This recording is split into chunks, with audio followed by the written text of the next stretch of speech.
No end to the corrupt activities of accountable politicians. The history. Charge: murder and molesting a foreign woman. Accused: chairman of the Tangol Pradesh Sabha. Charge: murder. Accused: member of the Valigapola Pradesh Sabha. Charge: raping an underage girl. Accused: chairman of the Akurasa Pradesh Sabha. Charge: assaulting an official of the Pradesh Sabha. Accused: chairman of the Karuwalagasweva Pradesh Sabha. Charge: assaulting 2 police officers. Accused: chairman of the Amblipitia Pradesh Sabha. Charge: assaulting a mother and daughter. Accused: chairman of the Ridimali at the Pradesh Sabha. This month. Charge: assaulting a field officer. Accused: chairman of the Karuwalagasweva Pradesh Sabha. Charge: soliciting a bribe. Accused: chairman of the Valallavita Pradesh Sabha. Charge: soliciting a bribe. Accused: chairman of the Yatiyantara Pradesh Sabha. Member of the Galigamo Pradesh Sabha remanded on charges of fraud. Member of the Matale Pradesh Sabha remanded on charges of assault. Increase in the number of crimes and fraud committed by local government politicians. 2012, 3 incidents reported. 2013, 7 incidents have been reported so far. A local government politician makes a school teacher kneel. Politicos who commit wrong return to their usual duties after punishment. Example: chairman of the Tangol Pradesh Sabha. At a time when there is broad debate on ethics, why don't politicians have any discipline? The third Newsfirst Gum at the program, which takes Newsfirst beyond the confines of news reporting towards helping solve the problems of the people, is currently underway near the historic statue of King Parakrama Bahu in Polonnaruwa. Let's now cross over to Ramesh Urugal Bandara, who is in Polonnaruwa, to find out more about the proceedings. A very good evening, Mahina. Well, as you can see, the third edition of the Newsfirst Come at the program is currently underway here in Polonnaruwa, and as you can see in the background, we have 2 very special guests in attendance tonight.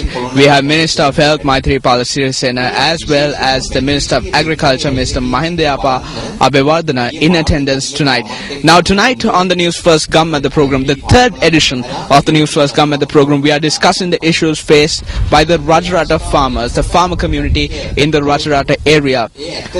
Newsfirst, through this Come at the program, is aiming to provide a forum where the public can interact with national as well as local level politicians in order to resolve their own issues, the issues that they face in this particular area. That is why Newsfirst launched this new initiative, the first of its kind, launched by a Sri Lankan news channel in Sri Lanka. So the Newsfirst Gammat is basically aimed at providing a forum for the public to interact with the decision makers in order to resolve their issues. Now, you can watch the proceedings live on our website, www.newsfirst.lk. From the Newsfirst team here in Polonnaruwa, I'm Ramesh Irugal Bandara. Back to you, Mahina. Thank you very much, Ramesh.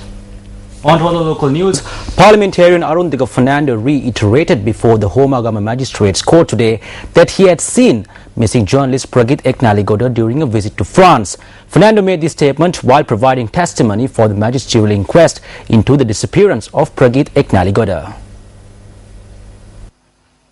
Parliamentarian Arundhika Fernando testified in court today when the inquest was taken up before Homagama Magistrate YRD Nelumdenia. The parliamentarian said that Manjula Vedivardhana, a school-time friend, had pointed out Pragit Eknaligoda to him in France. Fernando said that he had responsibly made this statement due to the trust he had placed in his friend. During cross-examination by the attorney for the plaintiff, Upul Kumara Peruma, Arundhika Fernando said that he had informed a high-ranking officer of the security forces who holds a position of authority regarding the matter. Arundhika Fernando also revealed during cross-examinations that he had not been contacted by any investigative unit of the police regarding the matter. The attorney for the plaintiff meanwhile noted that a weekend newspaper had quoted Arundhika Fernando as saying that an opposition MP had made a statement to the effect that Pragit Eknaligoda is in Belgium. The attorney questioned as to who the opposition MP was. Arundhika Fernando in response said that the statement was made to him by MP Sunil Handunnetti. Hearings were postponed to the 21st of August, on which date MP Arundhika Fernando is due to take the witness stand once again.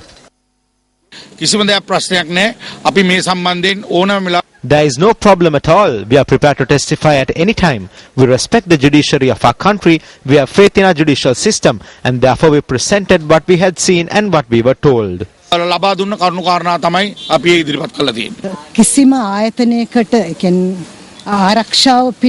was not called upon by any institution that is involved in investigation.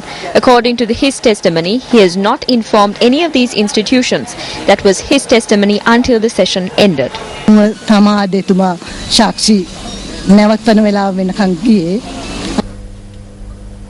On Words of Wisdom tonight, we take a look at the great words of the late leader of the African American civil rights movement, Martin Luther King Jr.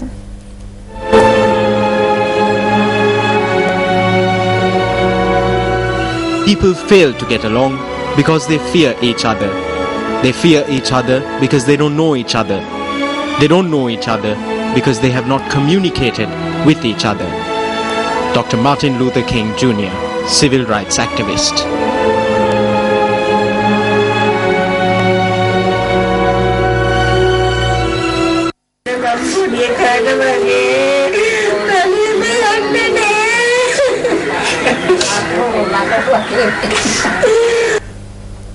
A family's anguish. Well, these are the tears of a family of a fisherman who drowned when his boat capsized near an estuary in Chilau. They've been left to despair after losing not only a loved one but their chief breadwinner. The fishing community of Karugapane says that this is a second life that has been lost to the sea within a week. One of the persons who went overboard when the boat capsized had managed to swim ashore, while other was killed when he was stuck under the capsized boat. The survivor has been admitted to the Chilau General Hospital for treatment. The victim has been identified as 37-year-old Varnakula Surya Adson Tamil, a father of two from Canal Road, Chilau. There are over 5,000 fishermen in Chilau alone and over 1,500 set off to sea from the Karukapone estuary.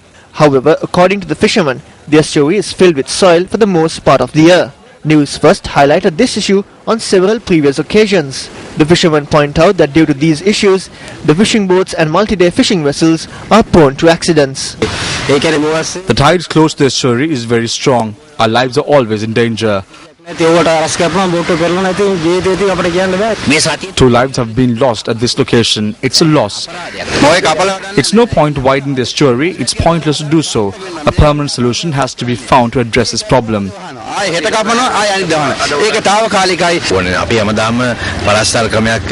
We always use band-aid solutions. This will not do. Studies have been carried out to provide a permanent solution. We need to implement one of these studies. We have held discussions with Ministers Rajitha Senaratne and Sarath Kumara Gunaratne regarding this. We hope that this will be resolved speedily. 3 individuals who attempted to traffic people to Australia have been arrested in the Dikwala area. The Mathura Police Crimes Division says that the suspects are residents from the Mavanala, Nigambo and Nakuligambo areas. The police revealed that the suspects tried to smuggle 68 persons to Australia on the 5th of this month on a fishing trawler off the Kudawala beach. Meanwhile, BBC reports that 4 people are confirmed dead after naval and custom vessels in Australia raced to save 150 people dumped into the water after their boat capsized near Christmas Island. According to foreign media, the Australian Maritime Authority reported 4 bodies have been recovered, with the remainder of the passenger and crew having been rescued. The vessel had first made a distress call at around 2:15 a.m. Australian time, but poor weather conditions had prevented Australian authorities boarding the boat. The identities of the rescued is yet to be established.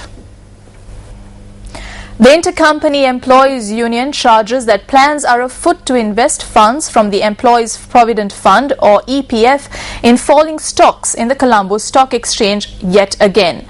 Speaking at a media briefing convened in Colombo today, the president of ICEU, Vasanta Samarasinha, made the following comments.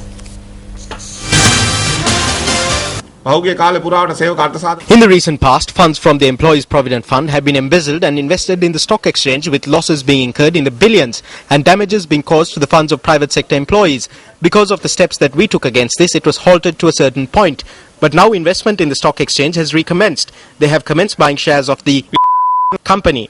Shares of this company, which were valued at 14 to 15 rupees, have now fallen to ₹1.15. They are using the funds of the EPF to invest in a company which even the owner is trying to sell and endangering the funds of employees.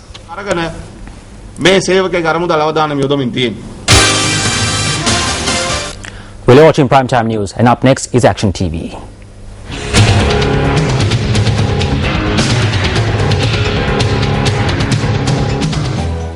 There was more disappointment than relief when about 20,000 grade 6 students from the North Central Province who arrived today to sit for their second term Sinhala language examination were made to turn back. The teachers had informed these students that the question papers for the examination had not been received by the schools.